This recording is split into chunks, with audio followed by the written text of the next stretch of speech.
देखिए, भारतीय जनता पार्टी दुनिया की सबसे बड़ी पार्टी है और हिंदुस्तान की सबसे बड़ी पार्टी है और हिंदुस्तान में सबसे ज़्यादा सदस्य भारतीय जनता पार्टी के हैं। परिवार की पार्टी नहीं है, एक वंशवाद की पार्टी नहीं है, बल्कि हम एक विचारधारा की पार्टी हैं। हम लोग देश भर में आत्मनिर्भर भारत पे लड़े और इस बार आत्मनिर्भर बिहार पे हम लोग चुनाव लड़ेंगे। आज एक नेता है मोदी जी, नरेंद्र मोदी जी, सब लोग उन्हीं के नाम पे नैया पार करने वाले हैं। नमस्कार, स्वागत है आप सभी का हमारे चैनल आत्मनिर्भर बिहार में। मैं हूं आप सभी के साथ अंकिता प्रकाश।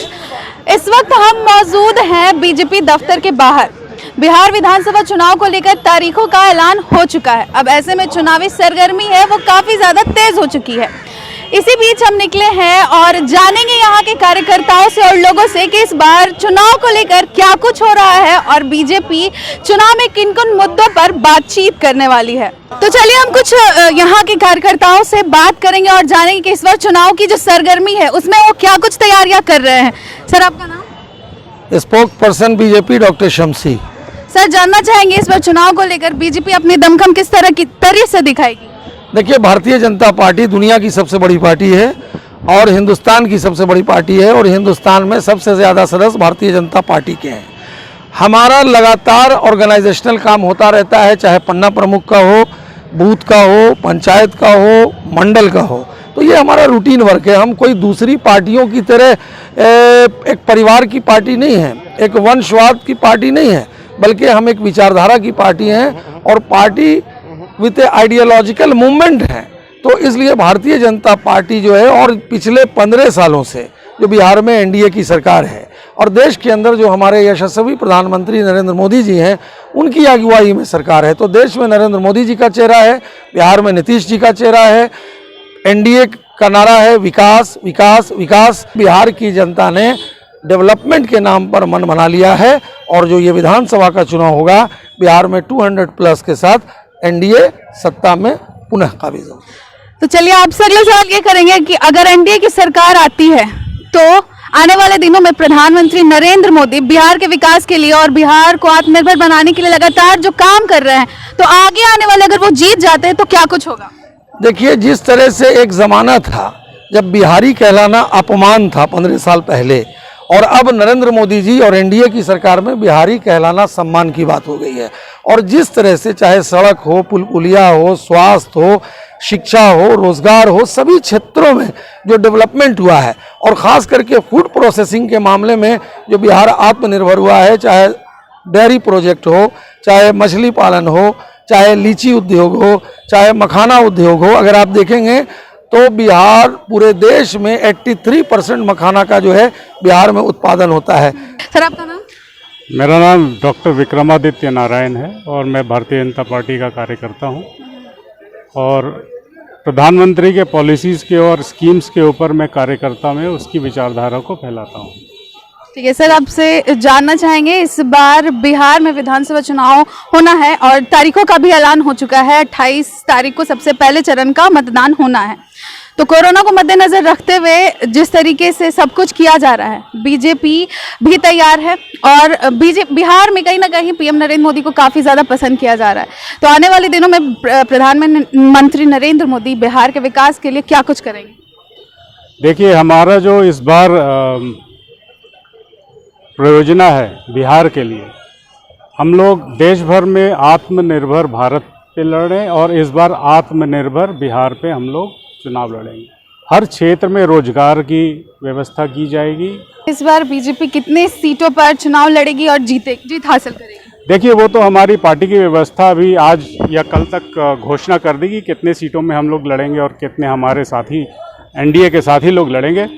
और मुझे अंदाज़ा है कि हम इस बार सबसे ज़्यादा सीट एनडीए के गठबंधन में लेकर आएंगे और बहुत अच्छी स्थिति से हम लोग सरकार बनाने जा रहे हैं। सर, आपसे जानना चाहेंगे, बिहार विधानसभा चुनाव की तारीखों का ऐलान हो चुका है। पहले चरण का जो मतदान है वो भी 28 तारीख को होने वाला है।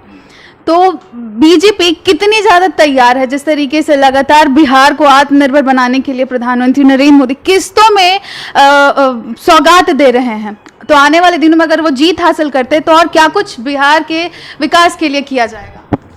देखिए, चुनाव के लिए तो बीजेपी हमेशा तैयार रहता है क्योंकि हम लोग काम धरातल पर करते हैं और जो काम करता है उसको किसी से डरना नहीं चाहिए। तो इसलिए हम लोग हमेशा तैयार थे, तैयार हैं, तैयार रहते हैं। हाल ही में मैनिफेस्टो कमेटी की बैठक की गई है और कहा जा रहा है कि आने वाले कुछ दिनों में जो घोषणा पत्र है वो भी जारी कर दी जाएगी। तो उसमें क्या कुछ खास तरीके से उसको डिज़ाइन किया जा रहा है और मेंशन किया जा रहा है, कुछ अगर आप पॉइंट्स बता सकें। देखिए, हम बीजेपी का जो भी मुद्दा था पुराना, वो तो हम लोग ख़त्म कर दिए हैं। अब जो नया है कि जनता का विकास, जनता के बारे में कैसे और अच्छा किया जा सके, इस पे हमारी तैयारी चल रही है।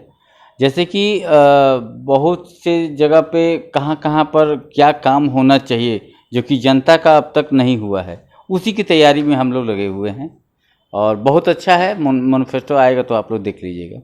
महागठबंधन में जो राड चल रहा है, सब लोग अलग होते चले जा रहे हैं। हमारे जीतन राम मांझी जी अलग हो गए, उपेंद्र कुशवाहा अलग हो गए और कहा जा रहा है कि कांग्रेस भी अगर 75 सीटों से नहीं मिली तो वो भी अलग हो जाएंगे। तो इससे एनडीए को कितना फायदा हो सकता है? तो माने इन लोग में कुछ नहीं है। आज एक नेता है मोदी जी, नरेंद्र मोदी जी, सब लोग उन्हीं के नाम पे नैया पार करने वाले हैं। तो ये सब लोग उसी नैया पर सवार होने के लिए इधर से उधर कर रहे हैं, लेकिन जीतेगा एनडीए और सरकार हमारी बनने जा रही है। तो सर बताइए कि इस बार चुनाव की तैयारियां क्या कुछ खास होने वाली है? चुनाव तारीखों का ऐलान भी हो चुका है और करीब है पहले चरण का मतदान भी 28 तारीख को होने वाला है। जी, पूरी तैयारी हम लोगों की है। जितने भी सीटों पे चुनाव होना है, एनडीए की गठबंधन बहुत मजबूती के साथ खड़ा है और हर सीट पे हमारी तैयारी है। जहाँ से जो भी गठबंधन के लोगों को टिकट मिलेगा, हमारे लोजपा और जदयू और भाजपा, हम लोग सब एकजुट हैं और हम पार्टी चारों मिल करके चुनाव लड़ेंगे। सीट शेयरिंग पे अभी चल रहा है बात। आज शाम तक या कल तक सीट शेयरिंग जब हो जाएगी तो उसमें क्लियर हो जाएगा कौन कहाँ से लड़ रहा है। तो फिर उसके अलावा दावेदारी और मजबूत होकर के वहाँ से लड़ा जाएगा। कोरोना है, कोरोना की वजह से सब कुछ वर्चुअल तरीके से हुआ है। ये भी माना जा रहा है कि अगर कोरोना नहीं होता और प्रधानमंत्री हर बार की तरह इस बार अगर आते बिहार में और रैलियां करते और संबोधित करते जनता को, तो उसका असर कुछ अलग ही पड़ता। तो इससे कहीं ना कहीं कुछ तो थोड़ा बहुत कमी हुआ है, इस पर क्या कहें? देखिए, कोरोना काल में उनको चिंता करना है जो कोरोना काल में गायब थे। हमारे कार्यकर्ता प्रखंड स्तर से लेकर के शहरी क्षेत्र से लेकर गांव में जा कर के सभी लोगों को कोरोना काल में जो भी सुविधा होना चाहिए, अन्न का सुविधा या फिर किसी तरह का मास्क का वितरण या फिर सैनिटाइजर का भी, हमारे कार्यकर्ता गांव में घूम करके सबको सुविधा उत्पन्न कराएं। और जो हमारे विपक्षी पार्टियां हैं जो कि दिल्ली में बैठ करके वहाँ होटल में बैठ के ऑपरेट कर रहे हैं, कोरोना काल में ये हुआ वो हुआ, उनको चिंता करना। हमारी तैयारी है तो और बहुत ज़्यादा प्रबल दावेदारी हो गई हम लोगों की कोरोना काल की वजह से। तो देखा आपने कि इन्होंने किस तरीके से, बीजेपी जिस तरीके से अपनी दमखम दिखाने को तैयार है, उसको लेकर कई सारी बातें कही। तो फिलहाल की रिपोर्ट में बस इतना ही। ऐसे ही तमाम रिपोर्ट्स के लिए आप हमारे साथ बने रहें, हमारे चैनल को सब्सक्राइब कर दें। अगर वीडियो पसंद आए तो लाइक एंड शेयर करना ना भूलें। धन्यवाद।